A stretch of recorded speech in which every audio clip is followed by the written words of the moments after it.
우리 주위에 갑자기 부모를 잃은 아이들 또는 사랑하는 이를 잃은 우리 주변의 이웃들이 어떤 상실을 겪게 되는지, 그들이 남기고 간 물건들을 겪으며 어떤 애도의 터널을 건너게 되는지.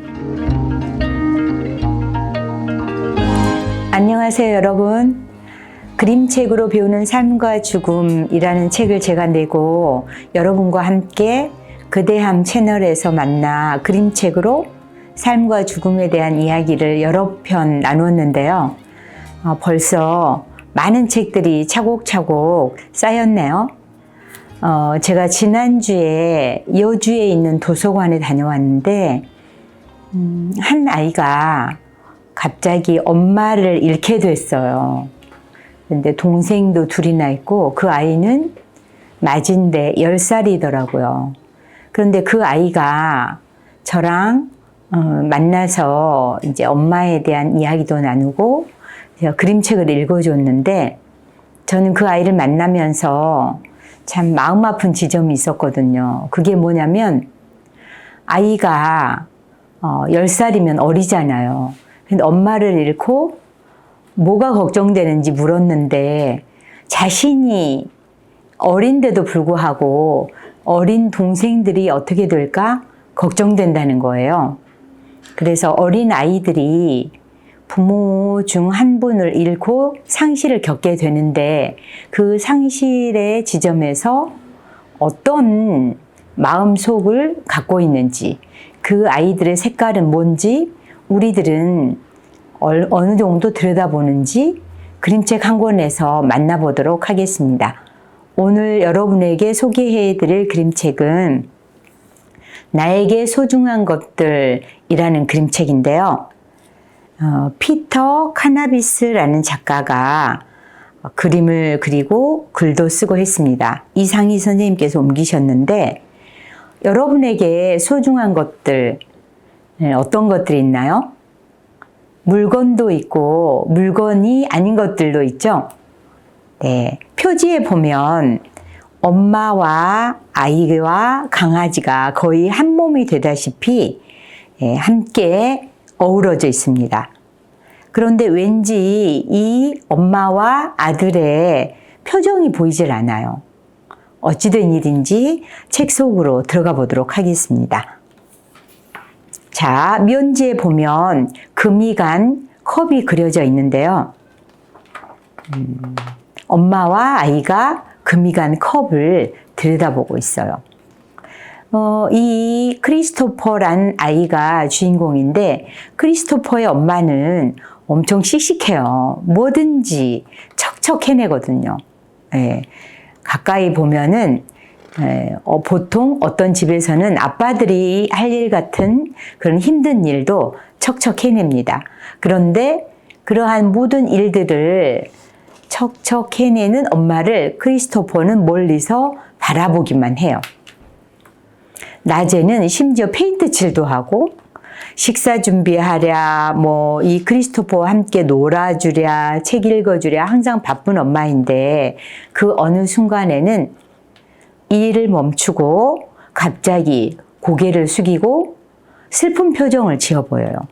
그렇지만 크리스토퍼는 엄마에게 아무 말도 하지 않습니다.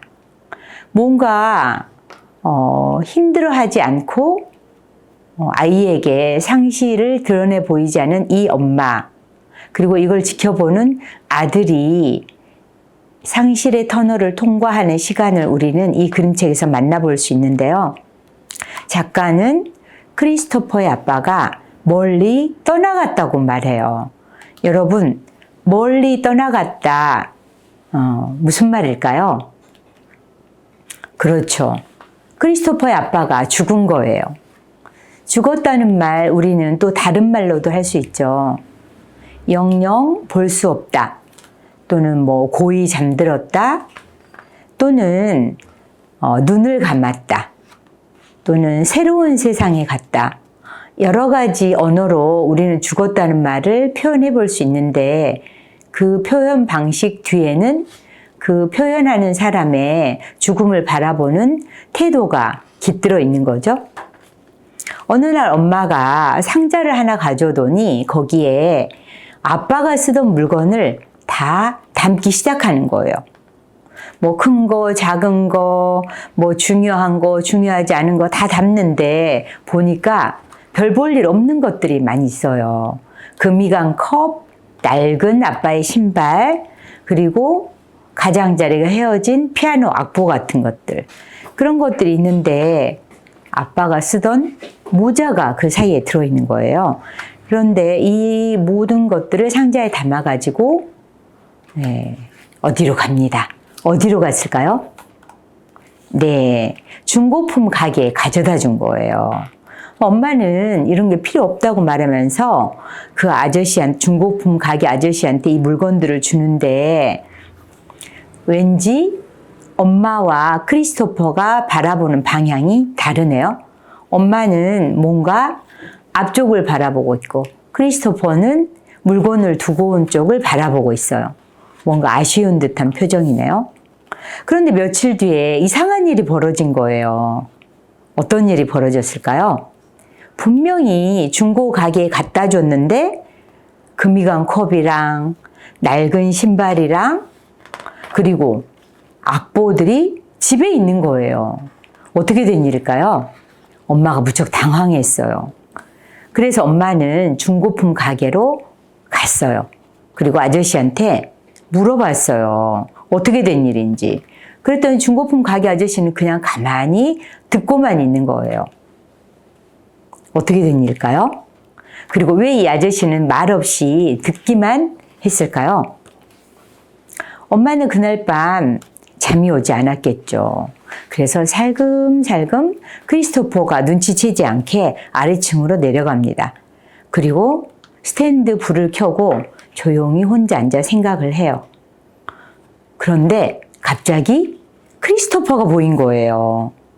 봤더니 크리스토퍼가 버리고 왔던, 중고 가게에 주고 왔던 아빠의 모자를 모자 거는 곳에 걸고 있는 거예요. 이때 두 눈이 마주쳤는데 크리스토퍼도 엄마도 아무 말도 하지 못합니다. 우리 삶에는 말을 어떻게 해야 할지 모르는 정말 안타까운 그런 상황들이 있잖아요. 둘이 아무 말도 하지 못하고 그저 바라보기만 해요. 작가는 그래서인지 인물들에게 표정을 그려놓지 않았어요. 마침내 엄마가 말을 꺼내는 거예요. 크리스토퍼에게. 여러분이라면 크리스토퍼에게 뭐라고 말하시겠어요? 네, 엄마도 이렇게 물어봐요. 네가 가게에서 모자 도로 가져왔니? 뭐 이런 거 저런 거 다 네가 가져온 거야? 물어봐요. 그랬는데 크리스토퍼가 그걸 인정합니다. 그럴 때 여기에서 부모의 태도를 볼 수 있는데 이렇게 말해요. 오, 그랬구나. 그랬구나 라고 말해주는 엄마. 속상하다고 대부분은 내가 속상한 것이 너무 커서 그 무게에 짓눌려서 아이에게 상처를 줄 수 있는데 그랬구나. 그런데 왜? 이렇게 친절하게 물어보는 거예요. 근데 크리스토퍼는 아빠 생각하려고 가져왔다고 이야기를 해요. 엄마는 크리스토퍼의 그 말을 듣고 고개를 들지 못합니다. 여러분, 이런 엄마와 크리스토퍼에 대해서 공감하시나요? 저는 이 책을 읽으면서 며칠 전에 여주에서 만났던 엄마 잃은 세 남매 생각이 났어요. 이 남매들은 엄마의 물건을 보면서 무슨 생각을 할까? 이 남매들의 슬픔, 외로움, 쓸쓸함을 어떤 식으로 누가 들어주고 있을까? 아빠는 그런 역할을 할 수 있는 어떤 여유가 있을까? 그렇다면 우리가 이 아이들을 위해서 해줄 수 있는 일은 없을까? 그런 생각을 해보게 됐습니다. 다음 날 엄마는 크리스토퍼와 함께 중고 가게를 찾아가요. 그리고 맡겨놨던 물건들을 다 찾아다 제자리에 놓습니다. 제자리에 놓았던 물건, 중고품 가게에 가지고 갔던 그 물건들은 대부분 크고 비싸고 갓나가고 그런 것들이 아니라 아주 작고 소중한 물건들이었어요. 여러분, 우리는 살면서 어떤 물건들로 내가 이 세상에 살다가 마침표를 찍고 떠났을 때 나를 기억하고 추억할 수 있을까? 한번 생각해 보시겠어요? 그런 물건들은 대부분 우리 눈에 별로 띄지 않고 그리고 별 의미 없을 것 같은 그런 물건들이죠. 우리는 이 그림책에서 어린아이의 상실을 볼 수 있지만 실은 우리 어른들의 상실을 만나보기도 해요.